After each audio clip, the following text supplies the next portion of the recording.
Welcome to another Friday Night Restoration. Tonight I'm going to be taking a look at a Motorola VT-71 from 1948. This is one of the three Motorola 7-inch sets that I got from the Eli Buck auction in Boston a couple months ago. If any of you stuck through and watched the rather lengthy video I did on those three Motorolas, you may recall that I actually attempted to power this set up, and I did get sound, but no picture. That's why I'm optimistic that I can get it working more or less in one night.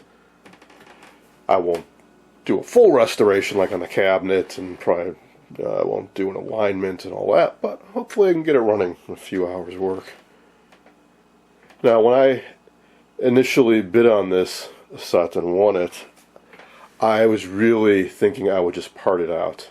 You know, hope the picture tube would be good, and maybe a chassis would have some usable parts for restoring other sets. But it turned out to actually be in better condition than I expected. And more importantly, I now have a plastic bezel. It's clearly missing from the front of this set. Well, a fellow restorer was kind enough to send me one. So it goes on more or less like that. To properly mount it, I have to take off the bottom strip. Another reason I want to restore this set, or I think it's restorable, is that the cabinet's in better condition than I initially expected. These scuffs are actually pretty shallow, and otherwise it looks to be in pretty good shape. And I like this original finish. It's darker than I've seen in other sets. I think it's a nice look. The knobs are all missing as well, but I can cobble together a usable set. It might not be a good color match, but it's alright. Now, there's not really no veneer separation or loss either. It's pretty common on these sets too, that the veneer chips off. So it seems to be on there pretty solidly. It also has the back, but does not have the bottom.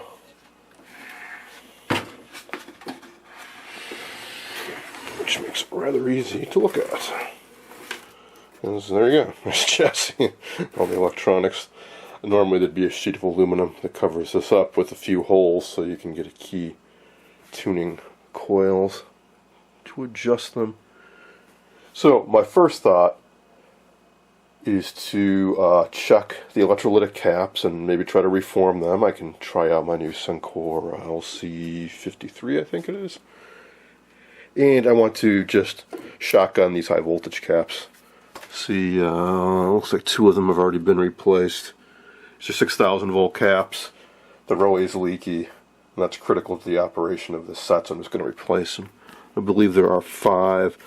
This would be the main filter on the high voltage supply, and the other 4 are for coupling the horizontal and vertical signals to the deflection plates on the CRT.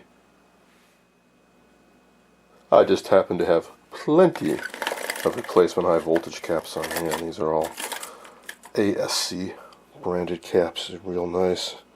And most of mine are rated for 8,000 volts, whereas the originals were 6,000. It's nice to have a little bit of overhead there.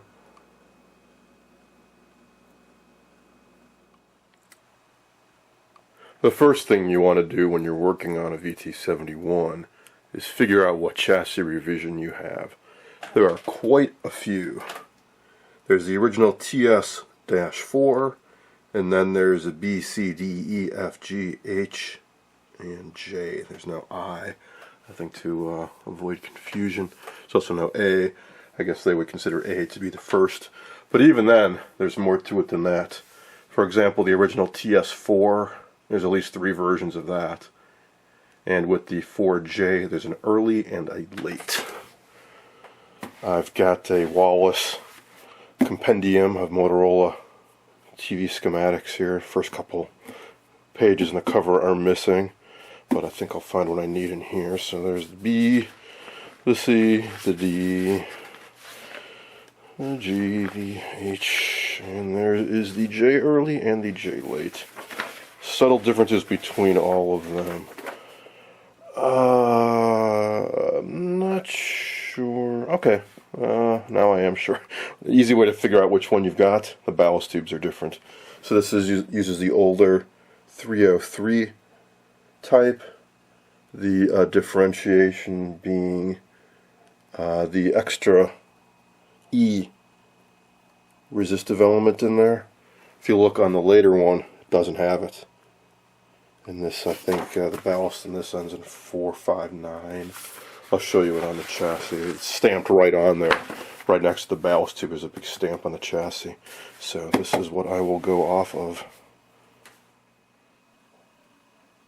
While I'm working on pulling the chassis out, I figured I might as well install that plastic faceplate as well.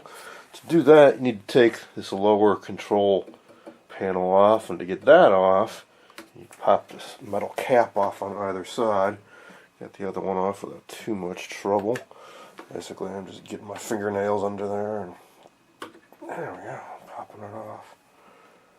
So it's just a basic snap-on metal end cap. Alright, that exposes a screw.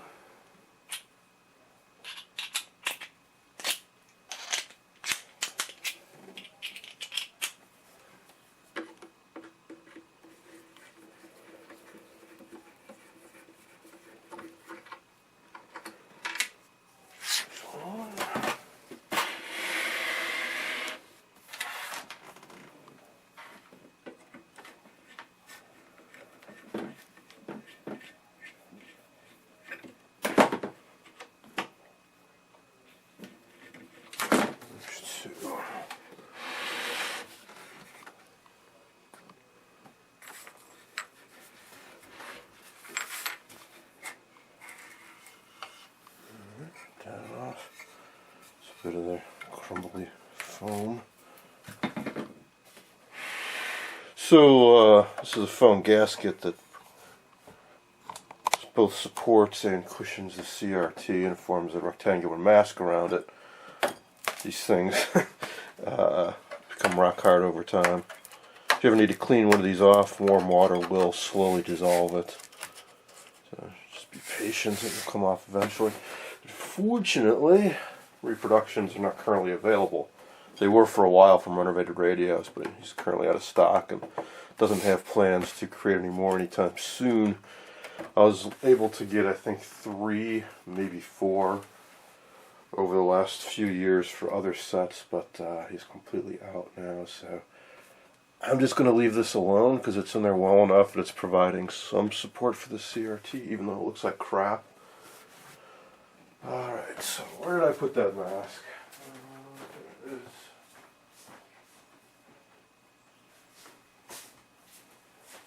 The mask, or rather this new plastic, really needs to be buffed out with some Novus, but we'll save that for another day. For now, I just want to get it on here. If I can. I'm just going to break away a little bit of this foam.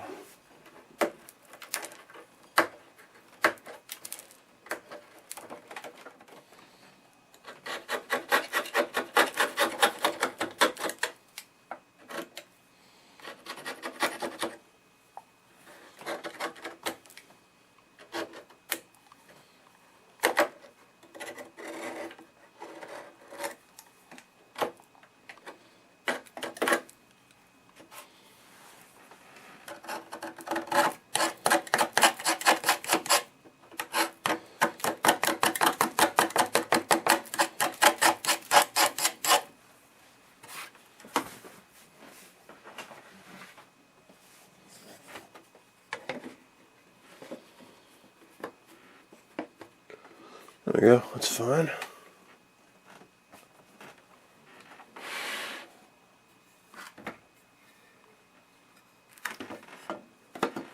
Notice that logo is kind of crummy looking too, so eventually I'll get on to popping that off and paint it.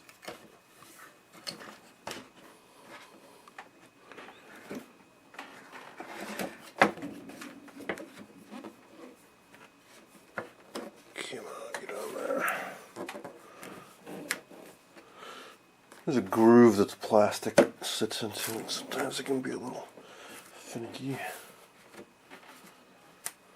There we go. Alright, let's pop the screws back in.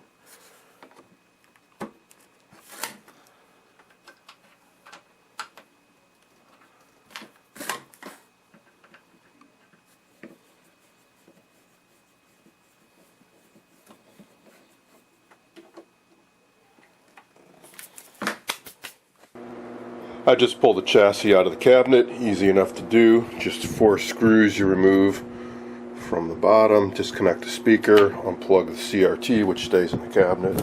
Here it is. Nice, lightweight, easy to work on. That's why a lot of people recommend these as a good beginner set, a good TV restoration beginner set. This is the copper version of the chassis. Some are also just plain steel. It's in pretty good condition underneath all this dust. Take a damp rag and clean that off. Now here's that ballast I was talking about. This is the later type ballast. That's why this is well, actually it's the last incarnation of this chassis. And that's the newer type ballast. So we had no high voltage. So in addition to replacing those caps, high voltage caps, I also want to take a look inside here. For all I know, maybe the rectifier tube is missing. And here are the 3 electrolytic capacitors. So, there's no transformer in this. It runs right off the AC line. However, it's not a hot chassis. It's a floating chassis. So here's where the AC line comes in. And switch. And then this bus here is just a wire that runs all throughout the bottom of the chassis. This connection does not go to the chassis. These are the chassis connections.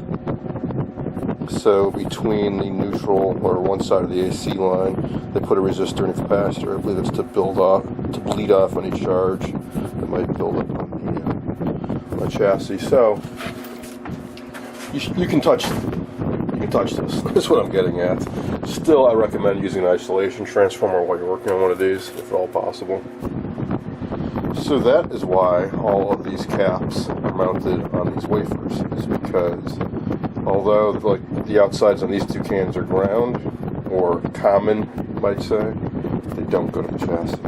Now this one is for the voltage doubler. So both sides of that are actually hot. That's this cap right here. So AC, right to one side of that cap. Other side goes to 2 selenium rectifiers, and then another cap. Those 2 caps, those 2 rectifiers from voltage doubler, and that's what powers the set. So, it's definitely a cap I want to chuck. I'll check all 3 of these. Notice they're kind of loose too. If I'm lucky, it's just the cardboard, but I don't think so. But the wafers aren't broken, so let's look underneath the chassis. So it's fairly nice to work on because if you tip it where the high voltage cage is down, it balances quite nicely. So, makes it a little bit easier to work on. I don't know if you can hear any background noise. That is a fan running because it's a little warm. Yeah, the cap is loose. So I'm wiggling the can right now, and this is all wobbly.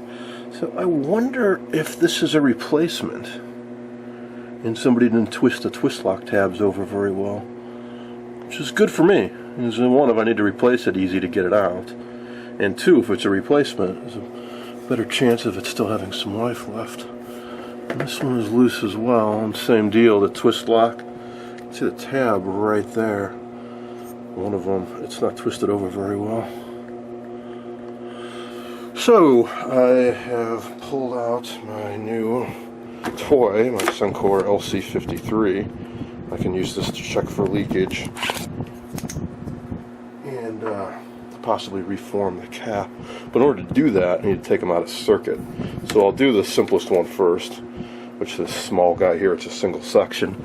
And I'll have to disconnect at least one side of it. And then I can connect this up to it, and let's see how it reads. I think I'll unmount the selenium rectifier here too, just to get it out of the way. Alright, let's see what the Suncor has to say. If you hear that buzzing, it's just a transformer inside this. I think it's a little bit loose in its mounting. Alright, first let's try the value. 225 microfarad. That's about almost double what it's supposed to be, but these capacitors usually have a rating of like plus 80% and minus 20%, so it's supposed to be 140, 220. It's a little high, but doesn't mean it's not usable. Well, let's check for the leakage. I'm just on the 25 volt range. And wow, overloading for a moment there. And 700, 990, 930. I'm jumping around a little. But still, it's a heck of a lot of leakage considering it's rated for 150 volts. Let's try to go up to 50. Quite a bit of leakage there as well. Go to 100. And it's over range. We'll drop back down to 50. Alright, I'll let it. It's been about an hour and I'm down to 500 microamps. But keep in mind, that's only on a 50 volt range. This cap is rated for 160 volts. If I go up to 100, it's still overloading. I mean, there's more than 10,000 microamps of leakage. So, I don't think it's worth messing with anymore. If I'm having this much trouble forming it up after an hour, I don't think it's salvageable. So, I'm just going to go ahead and replace it with this guy. Especially because it's rather easy to get out. I've already disconnected one wire from it, so all I gotta do is disconnect the other lead. Like I said, those twist locks are already pretty loose anyways, so it should be pretty easy to get that guy out of there. And I'm looking over at this guy and I'm seeing some nastiness on this, so I think that guy should be replaced too if it's already oozing its guts. So I think that's going to be the most time-consuming part of this restoration. So replacing these electrolytics, of course, it's usually the case. But before I get to that, I do want to take a look into that high voltage cage. There was only one screw left holding this cage on. All these and on the other side were missing.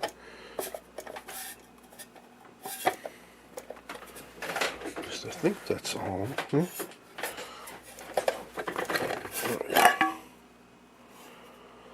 Okay, it looks alright. First blush.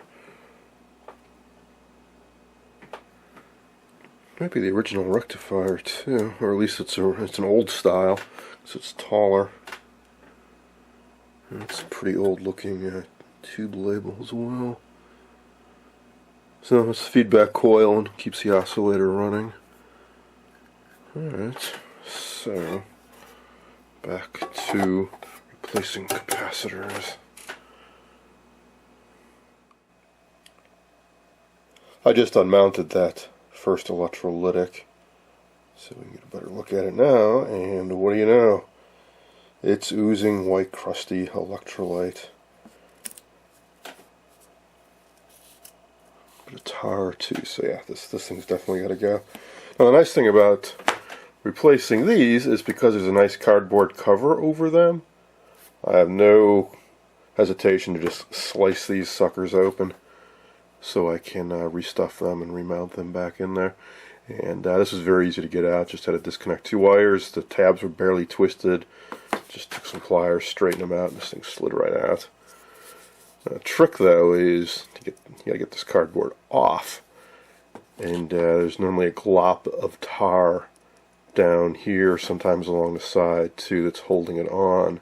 So I will get out a heat gun and start heating it up. Don't want to get too hot though, or you will start charring and discoloring the cardboard.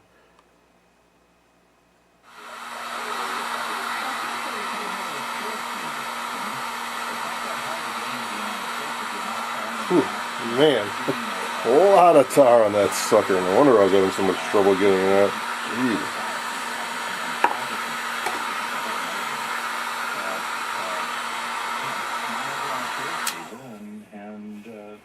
I'll use some paint thinner or something on that to get some of that off, so it won't be so hard to get it back together.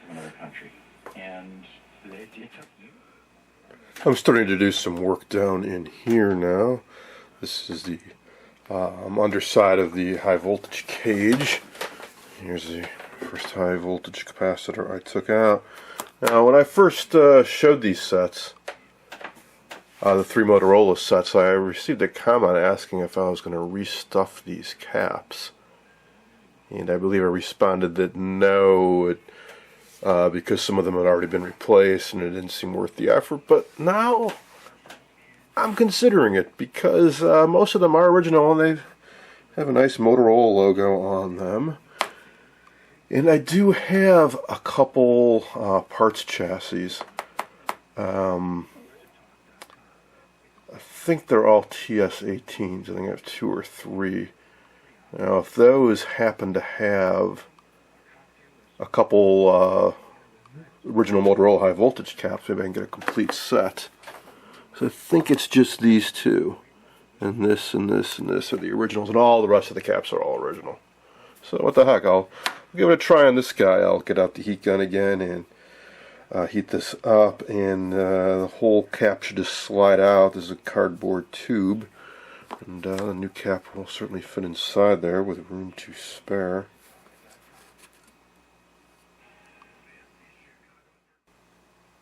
The heat gun made pretty quick work of this cap, and I gotta say, I was surprised at how, well, pretty they are.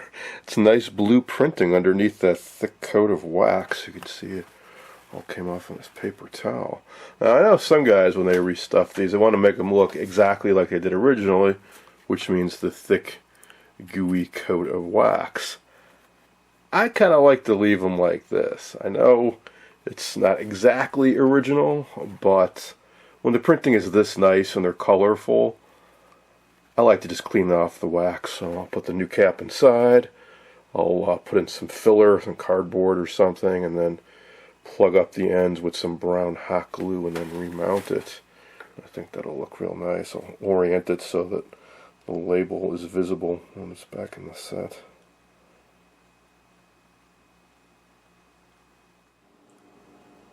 I checked out my spare TS-18 Motorola chassis up in the attic. TS-18 is a successor to the TS-4 in a very similar design, and I made out pretty good. In fact, one of them had a pretty complete set of original Motorola caps, so I just clipped them all out. What that will allow me to do is restuff these without even messing with this set, and then just start replacing them one by one so I don't lose track. See, if I go ahead and clip a bunch of these out to restuff at once, then I've got to remember or refer back to photos about what goes where. Alright, I think the most unpleasant step in this restoration project is complete. I used my trusty heat gun to heat up each one of these one by one, and first wiped the wax off the outside, then heated up the ends and pulled out the insides. So they're all nice and clean and ready to be restuffed with new caps. Of course, I'll have to use axial leads for these, otherwise they won't fit inside, and I think I have enough on hand to complete the job. I finished replacing all 5 high voltage caps and 2 of the paper caps down here. And I've rebuilt 2 of the electrolytics. Those are the 2 that were definitely leaking some electrolyte and showed a lot of leakage. I suppose I might as well do the 3rd one as well before I even bother trying to power this set back up. The other 2 were bad. Odds are pretty good. That one is not doing too well either. Now, something else I've noticed while working on this set is that somebody's worked on it before. I mean, I knew that already because there were a couple caps replaced, but some bad soldering jobs too. I noticed one on this resistor down here that I've already repaired. It was just sort of, the lead was just placed against the side of this lug and then tacked in place. It wasn't routed through the hole in the tube socket lug, and it wasn't wrapped around another lead. It was just sort of sitting there. I think the same deal's going on here as well. In fact, I can test that with just a soldering iron here. And I think that when I touch this to it, it's just going to fall away.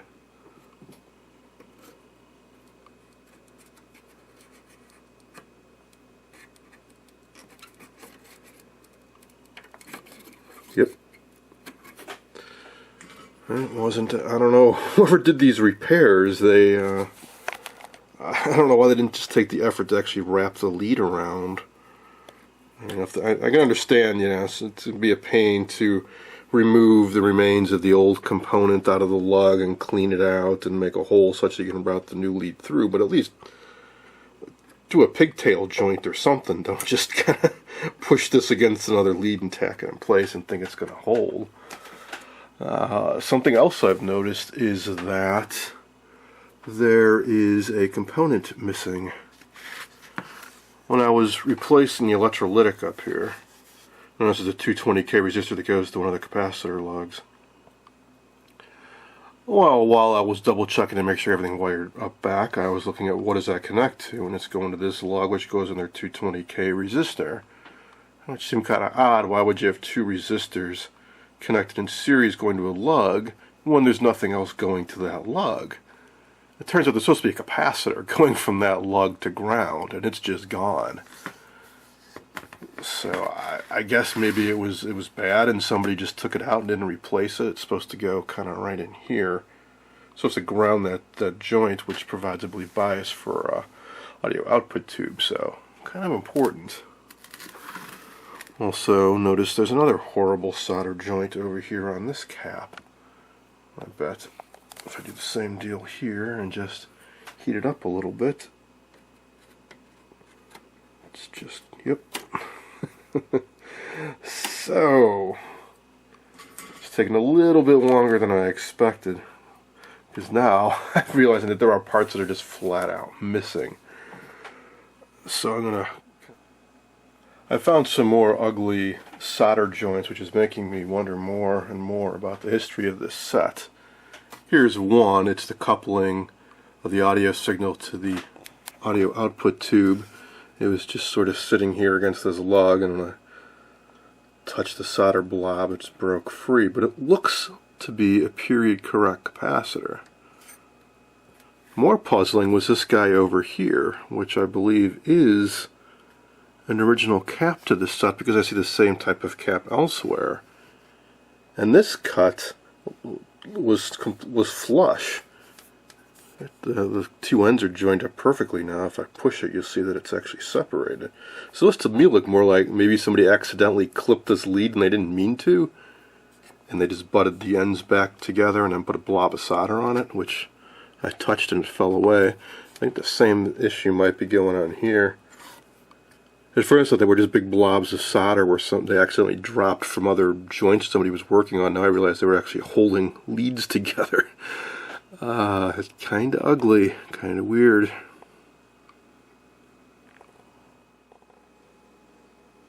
I just pulled another chassis up on the workbench so we can compare the two. This is a TS-18. It's similar, very similar in fact, to the TS-4 that I'm restoring. This is one I've been scavenging some parts from. This is from the 7 VT2 Bakelite set I got from the same auction that was all sewed chewed up, and I said that it wasn't worth restoring.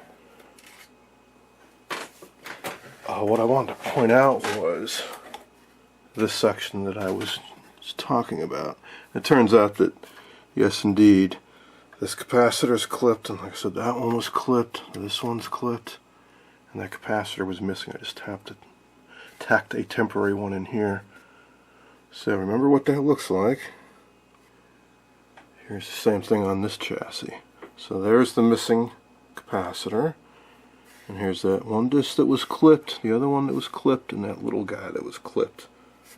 And see, they look exactly the same, including even the little red insulating sleeve on that guy. So these are all the original parts, just somehow, for some reason, they all got snipped.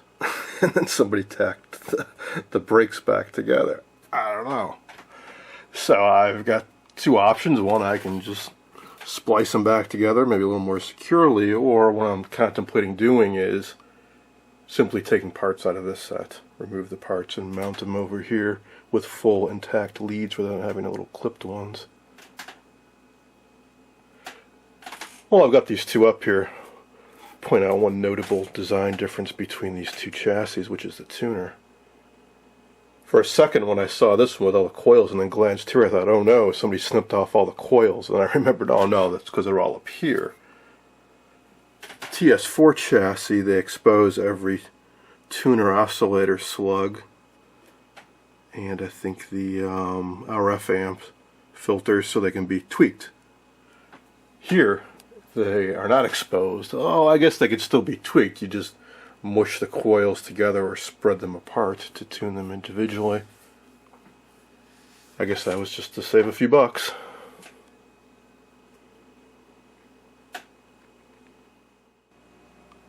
I went ahead and cut open that last can, so we have all new electrolytics up here. And underneath, I did end up rebuilding this area using parts scavenged from another chassis. After studying this a bit, I think what ended up happening was the previous tech who worked on this needed to replace that 4.7 meg resistor. And to get at it, he ended up cutting through this capacitor lead and that capacitor lead.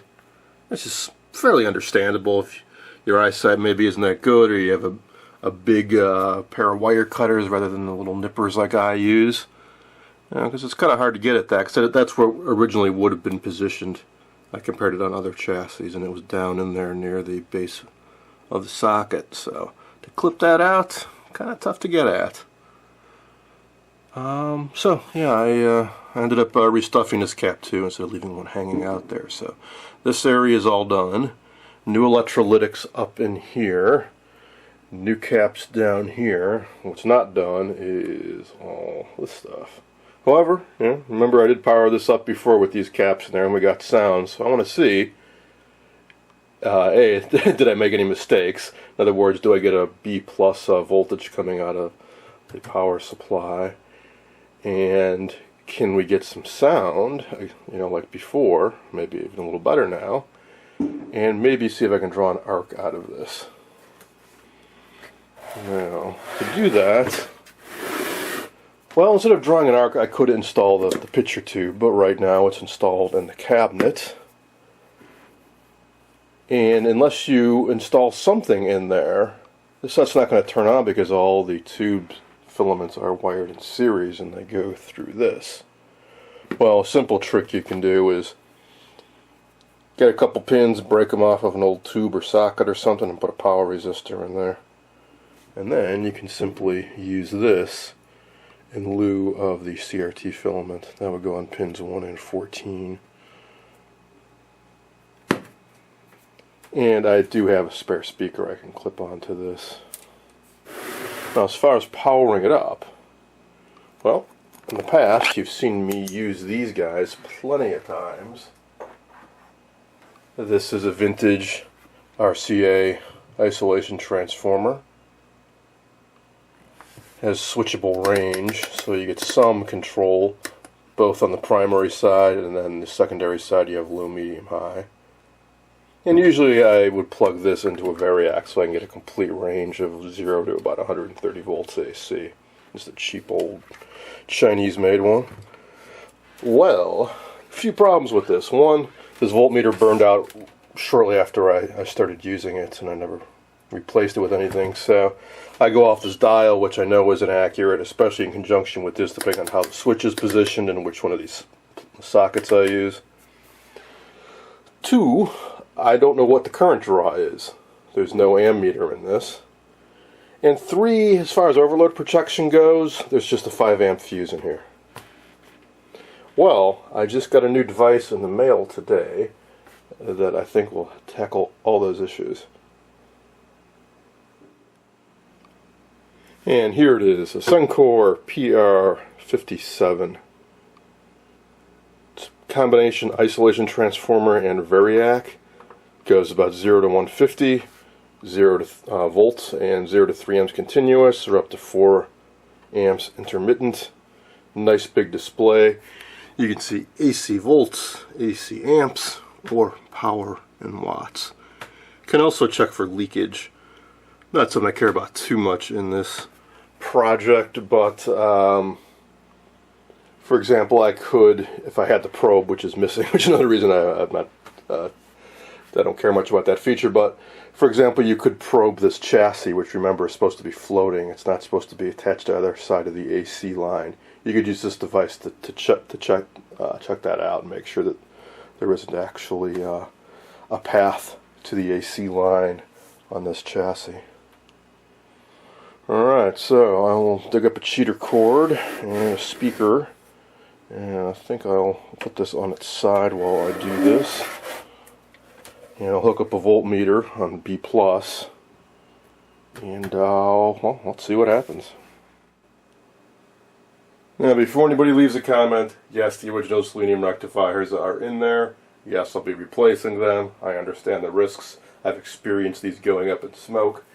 And in fact, I kind of wouldn't mind if one of them or both of them did. Just so those of you who have never experienced, they can get a taste of how nasty it is when they do go up in smoke. But I've had pretty good luck with these in general, at least for short power up tests, so we'll see what happens. Alright, so multimeter is on B+, the main supply. Right at this point. It's main juice to the whole set.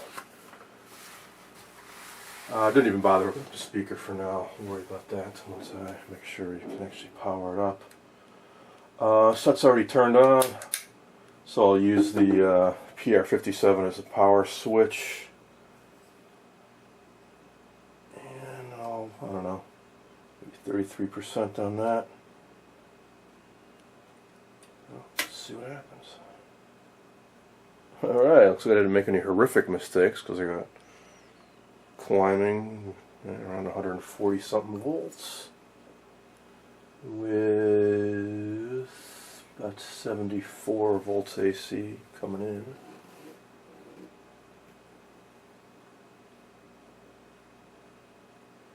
Dropping down as the tubes are warming up. I'll do about 110 now.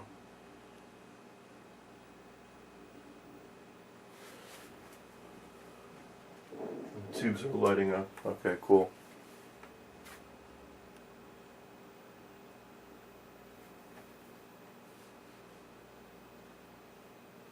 Fortunately, they don't tell you on this schematic what that B+ should be.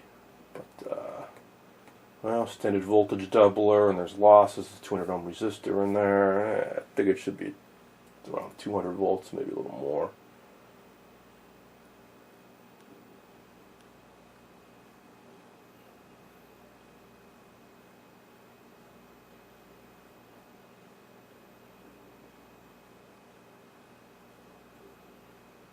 Get the variac all the way up to 117 now.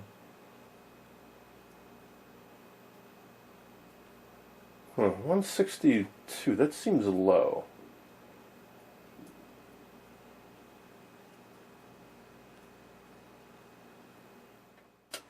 I consulted a schematic that does show voltages, and it should be about 275 on that B++. So yeah, this is way too low. But even so, I went ahead and hooked up the speaker. See what happens. What I'm guessing is happening is that the selenium rectifiers are kind of worn out, and they're just not doing their job. I'll have to investigate that a little bit further to know for sure.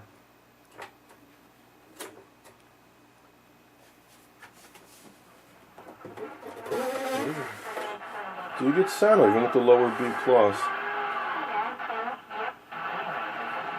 Set's drawing a lot less power than it should be. The set is rated for around 120 watts or so, which means it should be drawing about an amp. And I'm only getting about 0.8 amps, so about 20% low.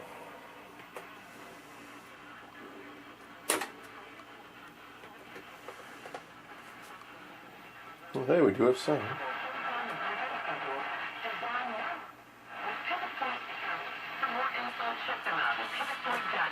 That's with no antenna.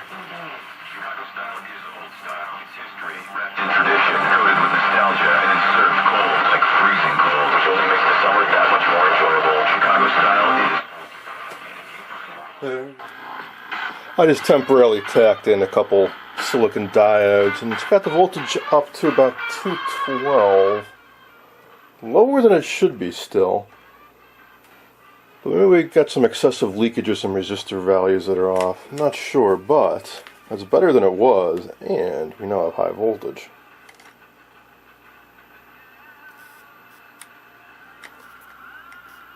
And it's about 6,000 volts or so. I know this meter's off a little bit in its calibration. That's somewhere between 0 and 12,000 volts, which is about right for this set.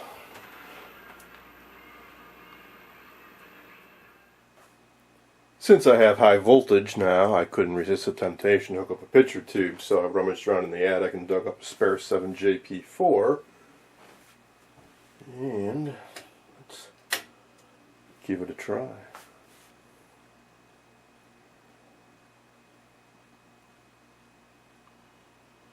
Alright. Got a raster of sorts, and it's lit up. You can see some modulation on it.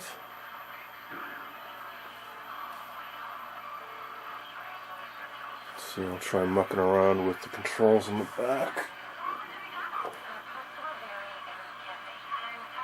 Focus.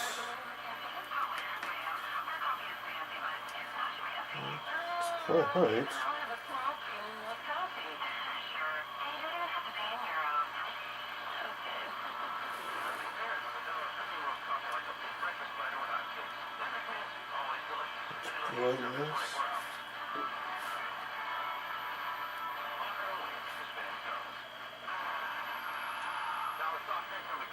Hey, all right.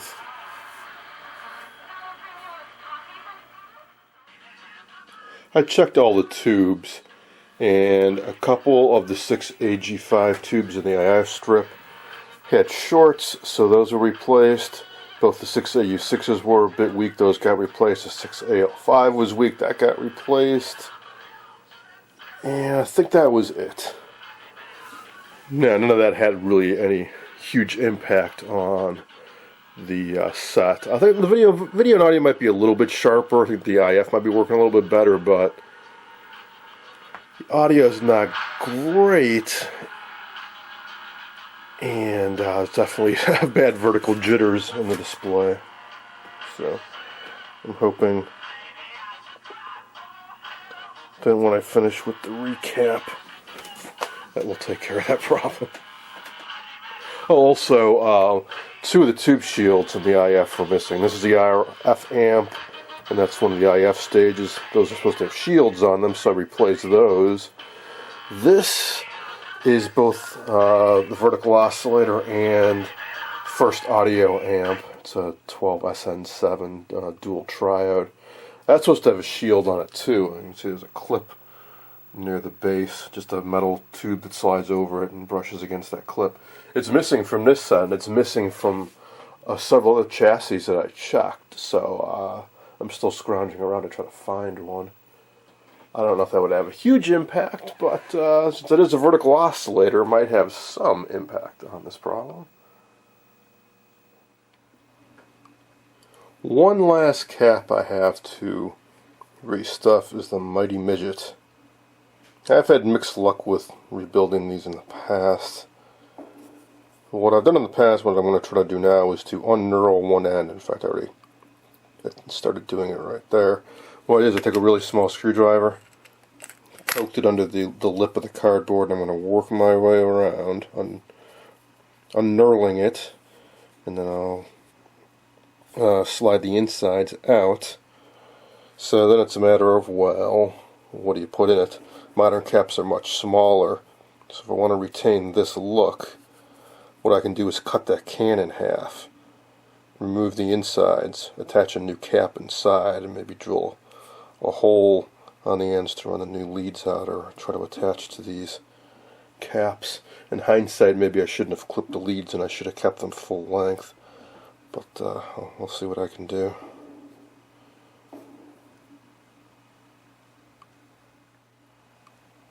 Okay, here's what I came up with. I uncrimped the end. I got out the internal metal capacitor, sliced it in half with a utility knife by rocking it back and forth. Got out the insides and then drilled a hole right to the center on this end and right next to where the old wire was coming through on the other end, and I will thread through a modern axial electrolytic.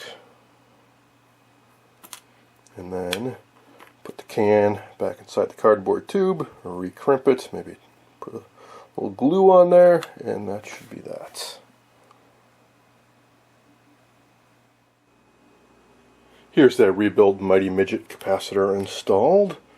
So that's it. That's all the capacitors restuffed. And as far as the seleniums go, they're still out of the set, and I replaced them with two 1N4007 diodes that are hidden inside of these black heat shrink tubes. Now I know what you're thinking. Shouldn't I have added some resistors in series with those to simulate the losses you'd get in a selenium rectifier? Yeah, I could have. 47 to 100 ohms, I imagine, would suffice. However, I've restored a few of these sets before, and they seem to work just fine without it. And I've heard the same thing from other restorers. These sets don't run very much voltage to begin with. As I said, the high B++ is only about 235. With those resistors out, maybe it's 245, maybe 250, which is still fairly low for a tube set to be running at. I'm not concerned about it. Plus, it saves me the bulk and the heat of having those resistors up in there. I suppose I can now go ahead and reinstall these if I like. They're pretty crummy as seleniums go, though. I think I've got some around here from other sets that look a little bit prettier. Maybe not. Regardless. I guess they look about the same. These are from another VT-71 set I did a while ago. Same kind of ugly gray color. I suppose I'll remount them. What the heck, why not? It doesn't hurt anything. So they'll just go right back in down under here. Alright, so that is that. Now, the big question is, does it still work, and does it work any better with all those changes? I sure hope so. Hey, here we go. Got the Variac on, and here goes the set. It's a good sign. Tubes are lighting up.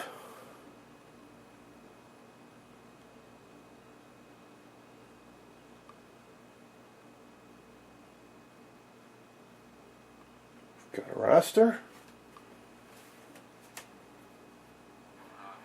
We're having a little Get some sound. over at the house tonight, and we're all going to get a keg and sit around and explain it to each other. Can you make it? I think I'm going to do my hair. There's height. Width. Well, did you turn up anything? All those little video? Horizontal. That was for the homework. Hacker, the guy that did the Vertical hold. Straighten that out a little bit. Show some contrast. There is a modification to eliminate those retrace lines, which I suppose I can try doing.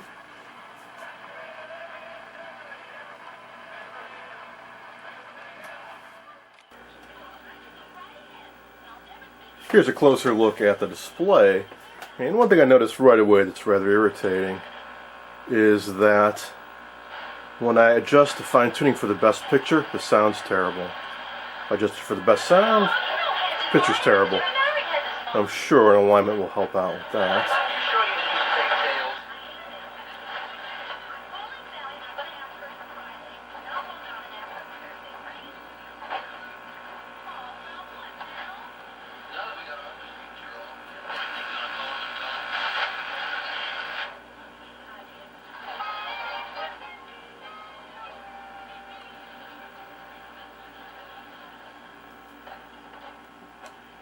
controls are a little bit dirty too.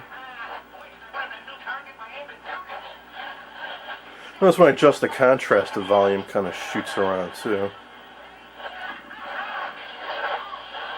Contrast might be on the AGC bus, so it affects the gain.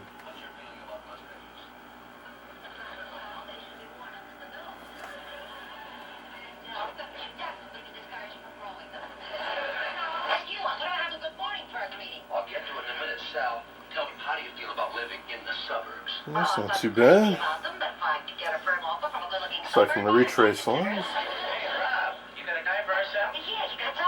I might have Sal, but he lives in suburbs. Alright, so I'll buy 100 pounds of crabgrass and convert. Alright, well that is going to be it for tonight. So I accomplished my goal, which was to get this set running.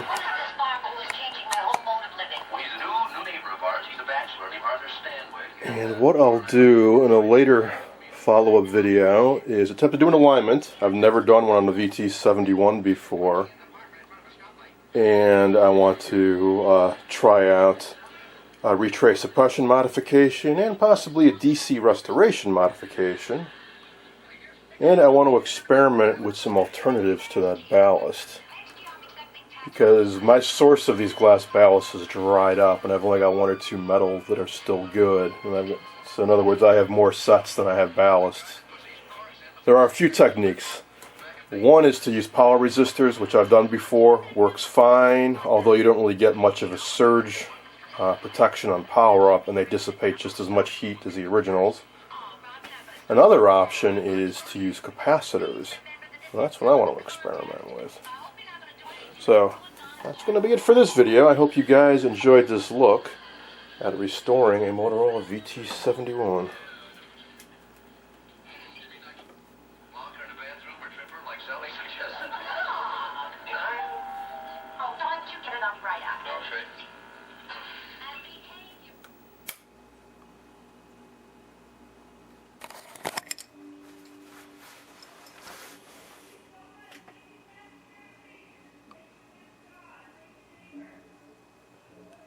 Alright, that was probably the most unpleasant part of this restoration process.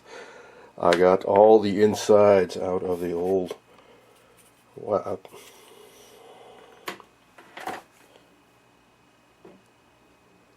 Well, that was unpleasant. Okay, I think the most unpleasant part of this restoration project is over, and that would be heating up all of these old paper caps.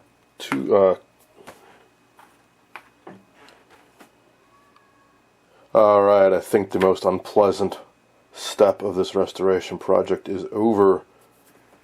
I carefully heated